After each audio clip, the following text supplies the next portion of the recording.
Hello students, today we are going to continue with the pressure portion of the force and pressure chapter.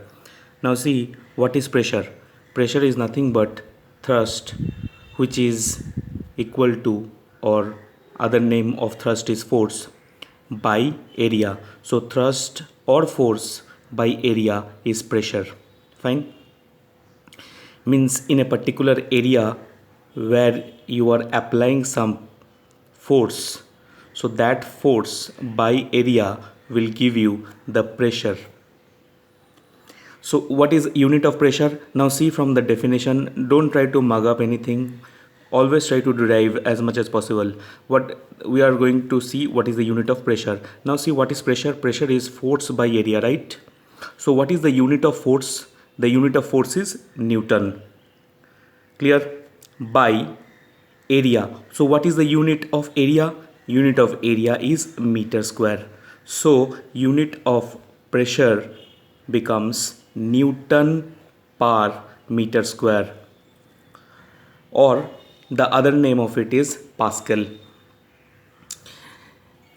This Pascal comes from the scientist who has discovered this, and from his name only the other unit of pressure became Pascal. But actually if you want to derive, it is Newton per meter square, right? So see, now if the force is measured in kgf, in the last class we have seen the different units of force, Newton, kgf. So similarly, if the force is measured in kgf and the area is measured in centimeter, so pressure will be, pressure is what? Force by area. And what is the unit of force we are considering in this case? It is kgf. So kgf. And what is the unit of area we are considering in this case? Centimeter square. So kgf per centimeter square is the unit of pressure if the force is in kgf. Or you can write in this format also, kgf, giving some space, centimeter minus 2, because whatever is there in the denominator, if you will bring it in the numerator, so it becomes inverse. Clear? So this is also another form of representing unit in physics. Now atmospheric pressure, it is given in ATM, atmospheric pressure unit. And what is 1 ATM? You should know for short questions. 1 ATM is 76 cm of mercury column. It is a 76 cm of mercury column, means if you will take in a mercury column 76 cm up to 76 cm, the pressure which it will exert is equal to your 1 ATM. And another relation of ATM with Pascal is 1 ATM is 1.013 into 10 to the power 5 Pascal. You remember this relationship between ATM and Pascal. It is 1.013 into 10 to the power 5 Pascal, right? Now see factors affecting pressure. Now by definition only you can understand pressure is force by area. So these two are the only factors which is going to affect the pressure. One is your force, the magnitude of the force which you are going to exert. Now see, the magnitude of the thrust or force which is acting on the surface, that if you will give more force, so eventually you will get more pressure, because see, force and pressure are directly proportional. It is above the equal to sign, it is above this, it's directly proportional, both are in the numerator, right? And pressure is inversely proportional to area. See, inversely means if one is below, that is in the denominator, and we are equating with the another parameter that is in the equal to, means other side of the equal to, then those two parameters are called inversely proportional. So by formula only you can see that pressure is directly proportional to force. By divide means if anything is in the denominator, then that with the other parameter it is inverse relation. So pressure is inversely proportional to area. So from this formula only you can say that the two factors are, one is the magnitude of the force. If greater will be the force or greater intensity force will exert more pressure.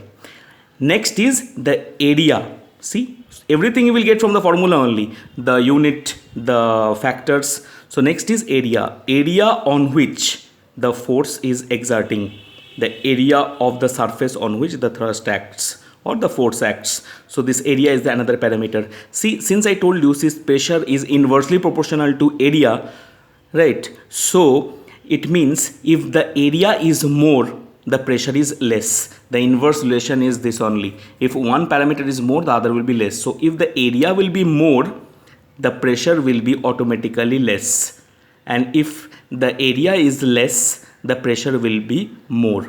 Clear? So from this we can conclude that if the area is smaller, so the pressure will eventually be more. Now to understand this, you can see the example which is given in the book. Now it is said to calculate the pressure, and the given condition is they have given 10 kgf force is exerted by this block. These two are same block but placed in different manner. One is placed like this horizontally with the length, this is the length of the block 40, this is the breadth, and this is the height. So this block is placed like this in the first case, means with the length and breadth as 40 and 20, and the same block, now this block which is in this position, now you are holding and rotating it and keeping it upright. So the same block, this is the same block, see the dimensions, it is the same block, but it is kept in a different manner in order to make you understand how this factors actually work.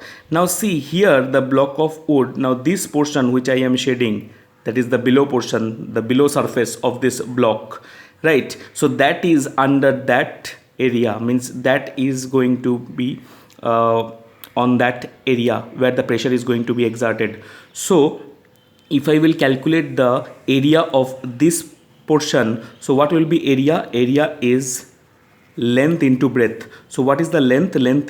Length is 40 centimeters, see length, and what is breadth? Breadth is 20. So area is length into breadth, we know formula of area. So length is 40 into breadth is 20. So if you will multiply, you will get 800 cm square. So 800 cm square is the area of this portion. Right? Now what is the pressure? We know pressure is force by area or thrust by area, and the thrust is given 10 kgf. So 10 by area, which you have calculated 800 by 800. So you cancel 001 by 80. If you will divide, right, you will get 0.0125 kgf per cm square, because here the force we have taken in kgf and the area we have calculated in cm square. So unit is kgf per cm square, right?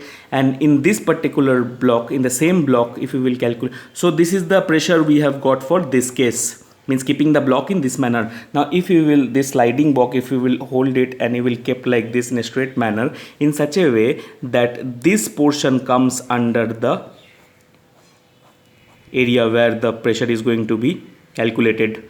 So now this is our required area, this is our required area which is imparting pressure on that surface, right? So this is the area. Now what is the dimension of that area? See, now this is the length for this surface, this is the length, and this is the breadth. So again, by calculating area, we need the formula length into breadth. So what is the length now? It is 20, and what is the breadth now? It is 10. So if you will calculate the area, because this 40 we are now keeping it in upright position, so this 40 is now acting as the height. This is not coming in contact with the surface. So these two dimensions are coming in contact with the surface. So the dimensions which are coming in contact with the surface, we have to consider that. So length is 20 and breadth is 10. So if you will multiply, you will get the area as 200 cm square. So again, pressure is thrust by area. So thrust is given 10 kgf fixed. So 10 kgf, 10 by area, now we have calculated 200. So if you will cancel this 0, 1 by 20 will give you 0.05 if you will divide. Kgf cm square. So this is the area, means this is the pressure. So now if you will compare this, you can easily see that this pressure, that is 0.01 and 0.05, so this is greater. 0.05 is more than 0.0125, right? So the conclusion is, if the area is less, the pressure will be more. Clear? So now the another factor, if you will consider the magnitude of the force in that manner. Now if you will keep a almirah, which is a heavy thing on a surface, right, and a small chair in another surface, now the almirah is going to exert more force because it has more weight as compared to the chair. So the pressure will be more for the case of almirah, and the pressure will be less for the case of chair. But you have to keep in mind that the area should be same where the body is exerting pressure. But in terms of thrust, if you will consider, so the weight is going to act as the thrust for both the almirah and the chair. And since the weight of almirah is more than that of chair, so the thrust will be more. And eventually, since pressure is directly proportional to the thrust or force, so the pressure will also be more, right? Now next topic is effect of thrust, means effect of thrust, where and how it affects. Now see, the effect of thrust depends on the area of the surface on which it acts. It's very important. It depends strictly on the area. So smaller the area, larger will be its effect. And if the area is large enough, then the effect of thrust is less. Now what this concept is, if you will see this figure which is given in your book, you will understand what they are trying to say. Now see, here we are taking two nails and we have kept in surface and we want to hit it with the help of hammer.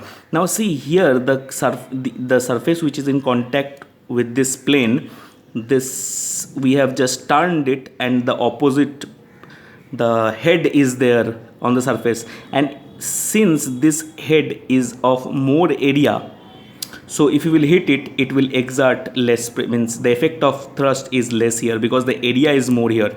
And in this case, if you will keep this in this manner, since this point the area is very